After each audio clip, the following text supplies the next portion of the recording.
আমরা বলি আল্লাহ আমার যে বিক্ষিপ্ত পরিবারটাকে একত্রিত করে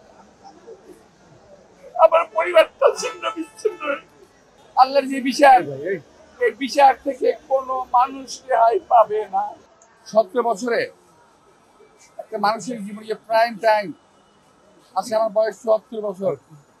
এই 17 বছরে আমার জীবনের সমস্ত কিছু এই আওয়ামী সরকার কেড়ে নিয়েছে, ধ্বংস করে দিয়েছে। আমি না, শুধু আমার মতো বাংলাদেশে বহু নেতা কর্মীর জীবন শেষ করে দিয়েছে,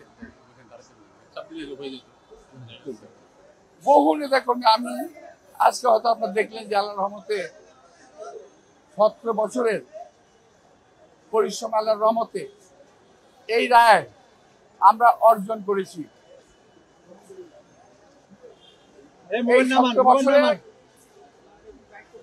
আমাদের বহু কর্মী নিহত হয়েছে, জেলখানায় মারা গেছে, বিনা চিকিৎসায় জেলে মারা গেছে।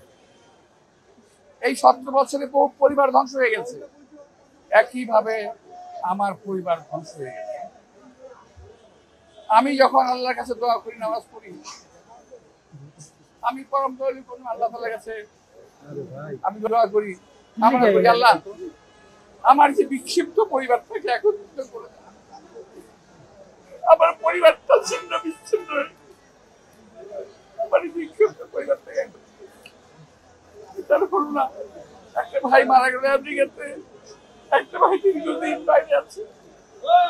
আমি দীর্ঘদিন অসুস্থ অবস্থায় এই কোর্টের বারান্দায় আমরা দেখেছিলাম, আমাকে বহুবার আছে। এখানে যারা আছে সকলেই আমার মতো কম বেশি ভুক্তভোগী, কেউ কম কেউ বেশি। আমি বিশ্বাস করি আল্লাহর যে রহমত, আল্লাহর যে বিচার, এই বিচার থেকে কোনো মানুষ রেহাই পাবে না।